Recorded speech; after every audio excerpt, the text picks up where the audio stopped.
Hey guys, Farhan here. Haven't posted a video in a while. Apologies for the sore throat, just a bit dry. It's quite nice warm weather here in the UK, and so yeah, need to hydrate more. Sorry I haven't posted a video in a while. It's sort of, as I've not been exercising daily, it's made it a bit more challenging to come up with what I should be posting, or even if there's any value in me sharing stuff. And so I thought I'd wait until there was some news or some progress. So as it happens, the wrist part, so just to recap, I was experiencing pain along this kind of inner part and sort of the outer part where the thumb connects with the wrist, and sort of this section here on certain movements. So if I'm sort of face on like this, that, and then sort of tilting it at an angle, or in that way.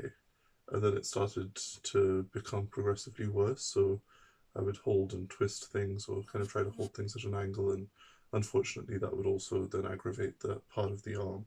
And so, as a consequence, I haven't been training or exercising on a regular basis, and the pain's just been getting slightly worse. And so, I thought maybe it's best to kind of back off the exercise a little and try to sort of just rest it up a bit.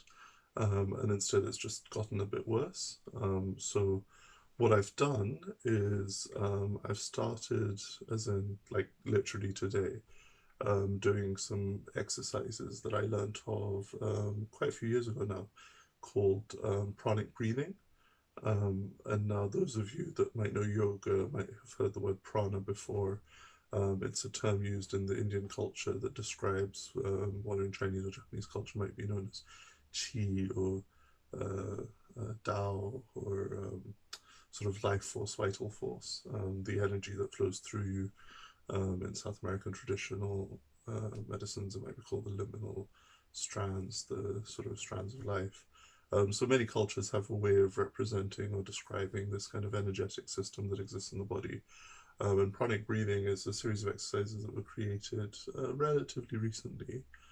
It's a modern innovation on some exercises that were taught back in sort of the 1960s, 70s in a place called Joshua Tree, by a chap named Edwin Dingle. And basically, once these exercises were discovered by the sort of Master Chua Soy and Stephen Coe, they basically adapted them and modernized them to make them simpler and more convenient and more compact in their impact, but also in their effectiveness. So from going for like an hour and a half practice, you can do a 10-minute practice and start to receive some of the benefits. So I've started doing the pranic breathing exercises again. I used to do them in the past. When I used to do them, then it gave me energy, it gave me focus, it sort of allowed me to concentrate, to be functional, helped with managing the pain and things.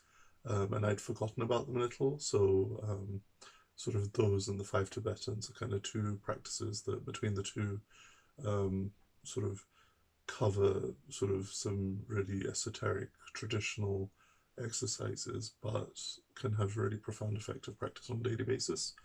So sort of going back into them, I'm gonna start with just maybe once a day, and once I get that once a day consistently, look at increasing to maybe 3 times a day. I may jump straight in with 3 times a day. I don't know. I'm not going to commit to it just yet, but I'm committing to doing once a day the pranic breathing exercises. And the intention is like with the exercises. So just taking a step back briefly, what is sort of the intention of an energy exercise? So there's this idea that our physical bodies, just like we've got blood vessels that permeate the entire body, and we've got lymphatic vessels that permeate the entire system. There's also these chi meridians, these energy meridians, these pranic meridians.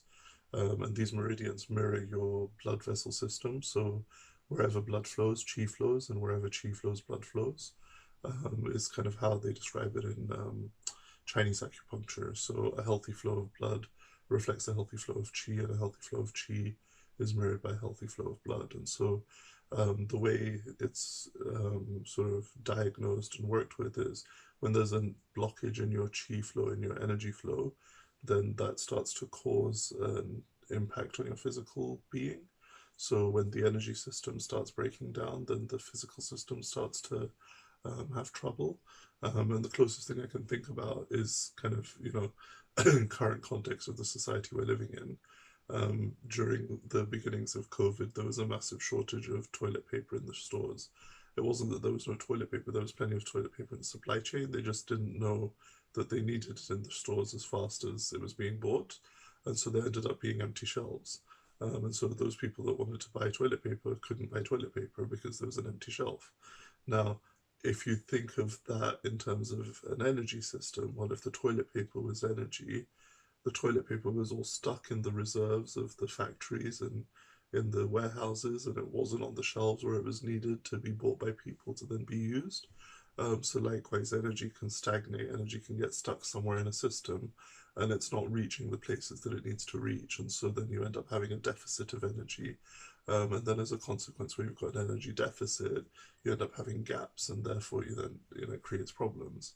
And then the reverse is also possible, so you can have an excess. So if you've ever been to a supermarket or to a store when they're closing and they're kind of getting rid of their produce that's kind of all reached end of life, all that excess food and excess inventory that gets thrown away, that's waste, right?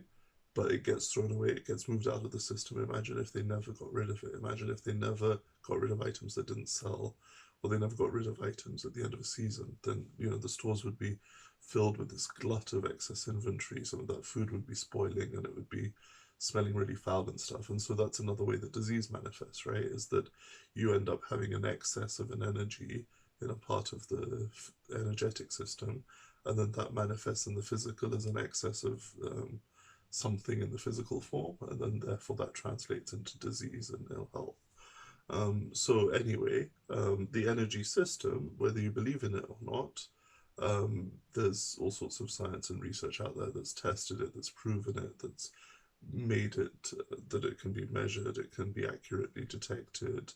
And so there's all sorts of evidence that demonstrates the existence of it, depending on where you are in your belief systems around science, around Western medicine, around Eastern medicine, around 1,000-year-old medicine systems. Like, that's your conversation. You have those. If you've got questions about them, I'm happy to answer. Or if you genuinely are sort of curious, then feel free to leave a comment and sort of let me know if you want to know more about how this all works. But in principle, it's a system of understanding the physical being that Western medicine hasn't really caught up with yet, but exists in many swathes across the world, and in acupuncture, in Ayurveda, even in sort of Russian Kirlian photography devices. You're able to pick up pictures and images of the different energy fields, and with the right equipment, you can actually detect it quite easily. So, anywho, that's a little bit about the meridian system and kind of this energy system. And so the pranic breathing exercises, what they do is they introduce in an element of, first of all, cleansing the channel. So it cleans out like what might be blocked or stagnant energy wise. It then flushes the channels throughout the body so that you're basically cleaning out any stagnant energy across the system and gets the energy moving, and then it also brings energy into the body and allows it to circulate. So you're getting a fresh supply. And, in nature, this happens automatically, organically, but sometimes the process gets stuck, and when it does, that's when you start seeing disease or ill health. So I've known this. I've known this for many, many years now, and I've kind of seen its effects and benefits and all the rest of it. But for whatever reason, it hasn't stayed as a daily practice. So I'm reintroducing it. So in the intention that by working energetically on a daily basis, hopefully that will then help start relieving the pain in this part of the hand and the wrist and the arm. I could do like specific pranic healing work on the area that's affected, but I'm going to just start with the pranic breathing exercises because that's something I'm familiar with. It takes 10 minutes. I can commit to that. The pranic healing, it'll take a little bit longer for me to sort of get back into learning of that and sort of refresh on how that works and start doing it again. So for now, let me just work with what I can do relatively quickly. And so I'm committed to doing the exercises on a daily basis. I follow an audio program, so There was an audio CD that came with the book when I first learned about it, and so sat in the audience. We did some of the pranic breathing exercises from the stage, and then after the sort of event where it was shared, there were books and CDs available. So I got a copy of the book and the CD. I was listening to the audio CD, and it was basically like a walkthrough. So I kind of listened to that and followed the instructions. Yeah, just like it'll be interesting to see what effect that has on my energy levels, because those have been kind of the most challenging part. The general aches and pains across the body, that's also been pretty challenging. And specifically with the wrist, like if I start doing these pranic breathing exercises on a daily basis, and then gradually increase to maybe 3 times a day, maybe even 4 times a day, however much I'm able to consistently keep doing it. In principle, it should start bringing health into my body and into my life. And it should impact on all areas of my life, not just my physical well-being, but hopefully, on the physical side, it'll have the most beneficial impact. And once I have evidence of my recovery, my healing, my getting better, then I'll certainly share an update when I kind of notice something's changed, or after maybe a week or two of sort of doing daily practice. And if I experience challenges, I'll be sharing those as well as I go. As it stands, like, it is a little challenging to do all of the exercises, just because some of them require holding your breath and moving in ways that I'm not quite able to do fully yet. But like with everything, just starting, just doing the best I can, and then with time and practice, it'll get easier and easier, and I'll be able to fall into a more robust practice with it. And the aspiration is to one day be able to do this on a daily basis and not have to listen to the audio, but to just know it and to be able to do it without thinking. Sorry, not without thinking, but without an external prompt. But for now, I think it'll be quite helpful to see how pranic breathing helps in terms of energy levels, in terms of pain management, and in terms of overall health.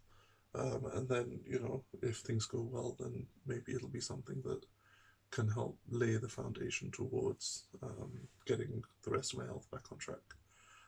So that's all for now. Like, diet-wise, I won't drill into too much of that for now.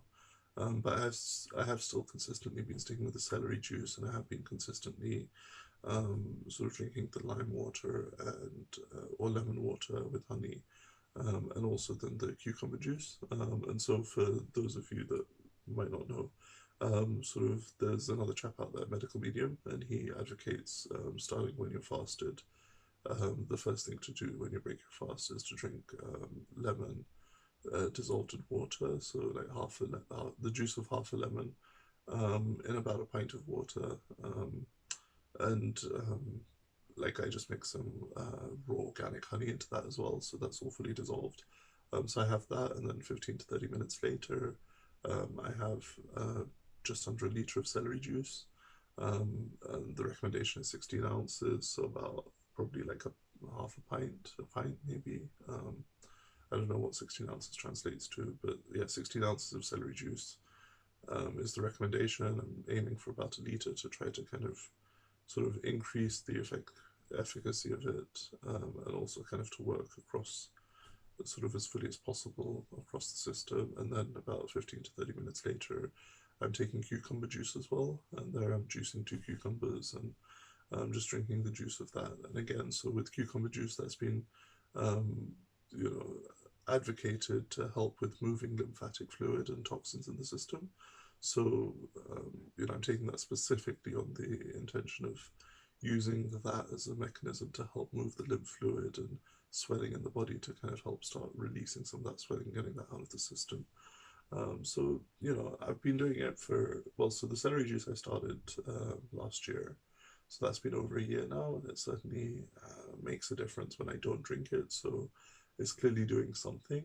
The lemon water, again, I feel better when I drink it, so I'm going to keep doing that. And the cucumber juice, like, it's a bit early to tell, like I've only been doing it maybe 2-3 months now consistently, but I'm optimistic. I'm hopefully optimistic that sort of as I start doing more and more things consistently, that they'll all compound and work together. And yeah, sort of having to kind of pay a bit more attention to where I'm getting my carbohydrates from, and I'm trying to keep fat really sort of to a minimal amount. Even healthy fats, like I'm just trying to keep fat down to a minimum for now, and really focus on using carbohydrates and sort of potatoes, sweet potatoes, vegetables, and rice as kind of the main staples, and possibly starting reintroducing tapioca in as well.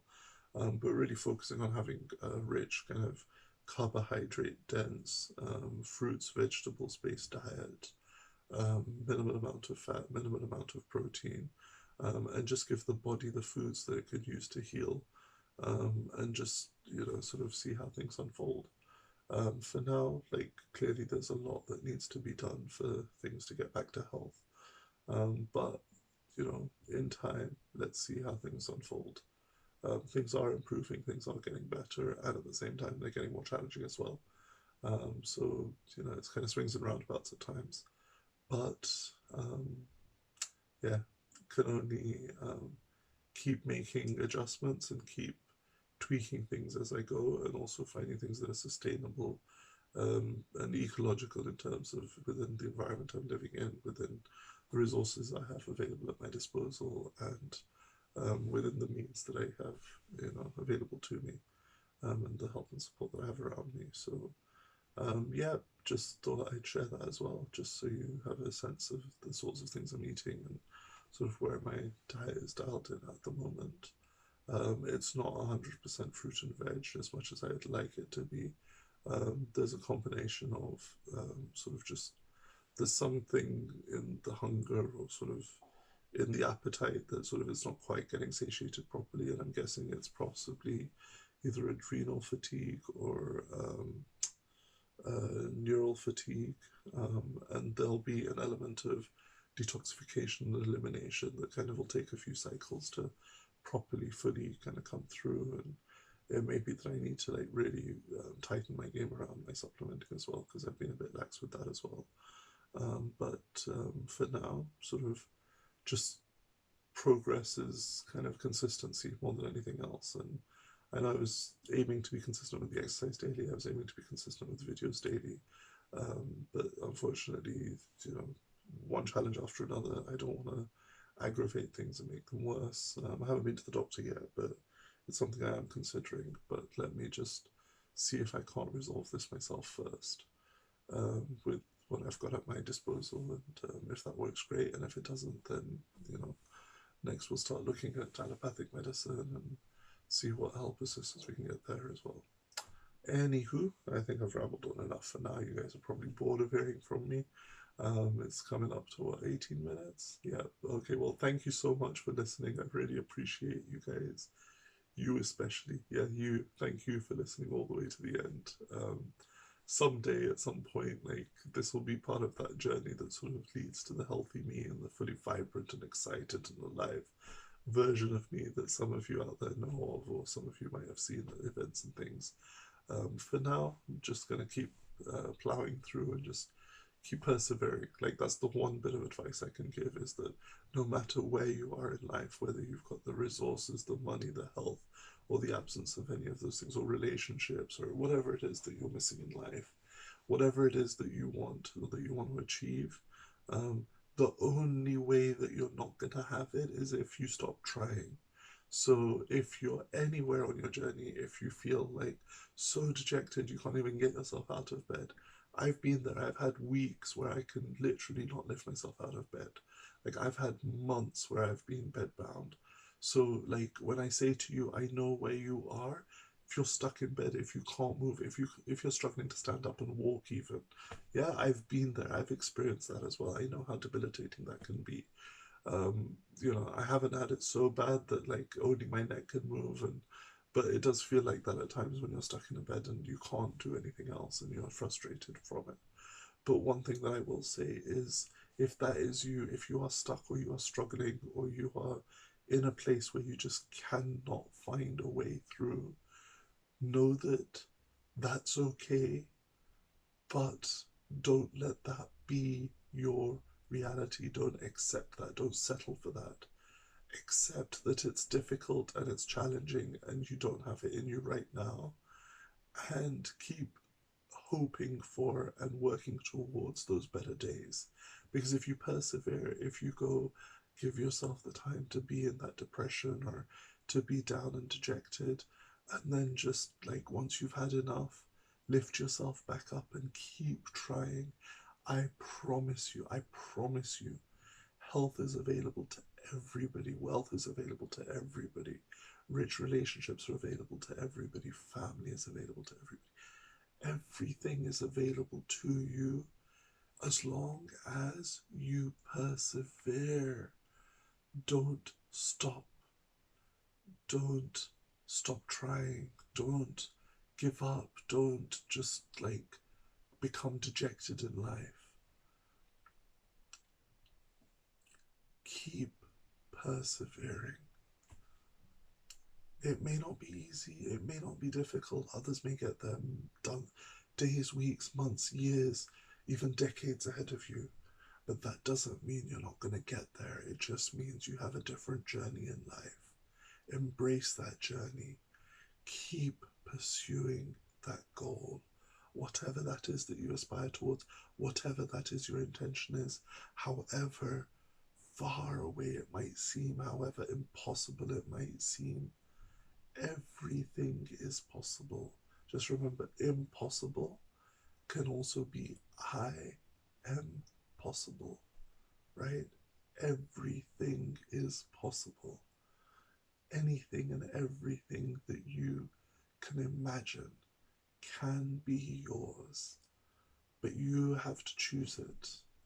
You have to be willing to persevere, and you have to be determined to not stop trying, no matter how difficult it gets, no matter how hard it gets, and no matter how much it hurts. Just remember, it all begins with a single breath, and until that breath keeps going, there is still hope. And even when that breath stops, it's still possible. Miracles can happen, and everything can be achieved. And on that note, if you watched all the way to the end of this, just drop me an awesome in the comments. It'd be lovely to know who's actually listening. And for now, take care. Have an awesome day. And remember, until you succeed, keep persevering, because you can either achieve it or you can stop trying. There is no failure. There's just learnings along